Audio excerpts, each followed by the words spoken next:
আসসালামু আলাইকুম প্রিয় দর্শক। আজকের ভিডিওতে আমরা আলোচনা করব ব্যাংকে টাকা জমা রাখার দুটি জনপ্রিয় সিস্টেম ডিপিএস ও এফডিআর নিয়ে। দেখব কি, কেন, কবে এবং কোনটা আপনার জন্য সবচেয়ে বেটার হতে পারে। চলুন তাহলে শুরু করা যাক। আপনি ডিপিএস করবেন নাকি এফডিআর করবেন, বিস্তারিত জানাবো এই ভিডিওতে। প্রথমে আসি, বেসিক কিছু ধারণা আপনাদেরকে দিই। এফডিআর কি? এফডিআর এর পূর্ণরূপ হচ্ছে ফিক্সড ডিপোজিট রিসিপ্ট। একেবারে বড় অঙ্কের টাকা আপনি নির্দিষ্ট মেয়াদকালের জন্য ব্যাংকে জমা রাখবেন। মেয়াদ শেষে সুদ বা মুনাফা সহ আপনাকে টাকা ফেরত দিবে। সাধারণত ডিপিএস এর চেয়ে বেশি সুদ বা মুনাফা পাওয়া যায় এফডিআর করলে। এছাড়াও হচ্ছে ডিপিএস, ডিপোজিট পেনশন স্কিম। এটা একটি মাসিক সঞ্চয়ের স্কিম। প্রতি মাসে আপনি নির্দিষ্ট টাকা জমা দিবেন, মেয়াদ শেষে সমস্ত টাকা এবং সাথে সুদ বা মুনাফা পেয়ে যাবেন। ছোট ইনস্টলমেন্ট শুরু করে হতে পারে, তাই ছোট ছোট ইনকামওয়ালাদের জন্য এটি খুবই জনপ্রিয়। সহজভাবে বললে ডিপিএস মানে হচ্ছে মাসে টাকা জমা করে ভবিষ্যতের তহবিল বানানো, আর এফডিআর হচ্ছে একসাথে বড় টাকা রেখে সেফ আর লাভজনক ইন্টারেস্ট পাওয়া। এফডিআর কিভাবে কাজ করে? ধরুন আপনার কাছে 2 লাখ টাকা রয়েছে, আপনি এফডিআরে সেটি 1 বা 2 বছরের জন্য জমা করছেন। আপনাকে নির্ধারিত সময়ের মধ্যে সুদসহ পুরো টাকা আপনাকে ফেরত দিবে, অথবা চাইলে মাসে মাসে লাভ নিতে পারবেন।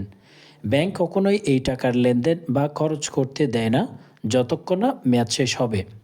কিন্তু ডিপিএস এর ক্ষেত্রে যেভাবে কাজ করে, ধরেন আপনার 10,000 টাকা ডিপিএস রাখছেন, 3 বছর পর্যন্ত এই নিয়মে চালালে মাসে মাসে আপনি সঞ্চয় করে যাবেন প্রতি মাসেই। মেয়াদ শেষে আপনার মোট জমা সাথে সুদসহ আপনাকে ফেরত দিবে। ডিপিএস আপনাকে সেভিংসের অভ্যাস গড়তে সাহায্য করে মূলত।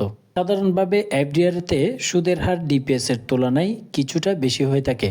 ডিপিএস এর মাসিক সঞ্চয়ের সুবিধা থাকলেও বার্ষিক রিটার্ন একটু কম হয়ে থাকে। উদাহরণস্বরূপ যদি দেখাই, এফডিআর এ আপনি 10% পর্যন্ত বার্ষিক সুদ পেতে পারেন ব্যাংক ভেদে, কিন্তু ডিপিএস এ 8 থেকে 11% পর্যন্ত সুদ পাওয়া যায় বিভিন্ন ব্যাংকের স্কিমের উপর ভিত্তি করে। অর্থাৎ ডিপিএস হতে পারে 3 বছর, 5 বছর, 10 বছর, 15 বছর মেয়াদিও করা যায়।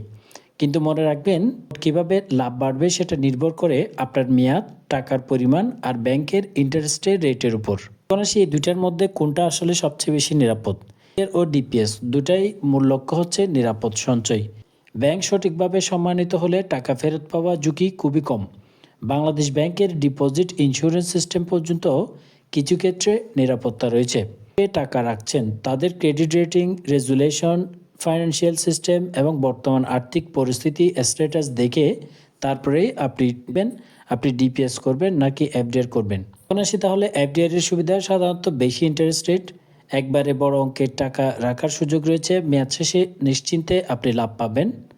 জরুরি অবস্থায় কিছু ব্যাংক ঋণও পাওয়া যায়, অর্থাৎ এফডিআর এর এগেনস্টে আপনি চাইলে লোনও নিতে পারবেন। তো ডিপিএস এর সুবিধা হচ্ছে ছোট ছোট কিস্তিতে সঞ্চয় করতে পারবেন। আপনি 500 টাকা দিয়ে শুরু করতে পারবেন। নিয়মিত সেভিংসের অভ্যাস গড়ে ওঠে, মেয়াদ শেষে ভালো টোটাল অ্যামাউন্ট পাওয়া যায় এবং স্বল্প ইনকামওয়ালারও শুরু করতে পারে এই ডিপিএস। কোনটা সবচেয়ে বেটার হবে আপনার জন্য, এটা এককভাবে বলা খুবই মুশকিল, কারণ নির্ভর করছে আপনার এবং সময়ের উপর। যদি আপনার হাতে বড় টাকা একেবারেই থাকে তাহলে এফডিআর অবশ্যই বেছে নেবেন। যদি আপনি মাসে মাসে সঞ্চয় করতে চান সেক্ষেত্রে ডিপিএস।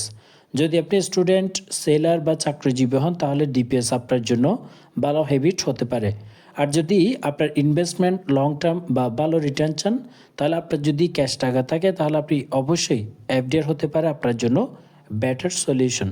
নিয়মিত সঞ্চয় করলে আপনি মেয়াদ শেষে বড় অঙ্কের একটি অ্যামাউন্ট পাচ্ছেন। এফডিআর ক্ষেত্রে বড় অঙ্কের নিরাপদ বিনিয়োগ, ভালো ইন্টারেস্ট। আমার পরামর্শ হচ্ছে আপনার গোল বা আর্থিক পরিস্থিতি দেখে অবশ্যই সিদ্ধান্ত নেবেন এবং কমেন্ট করে জানান আপনি কোনটা করতে চান, এফডিআর নাকি ডিপিএস।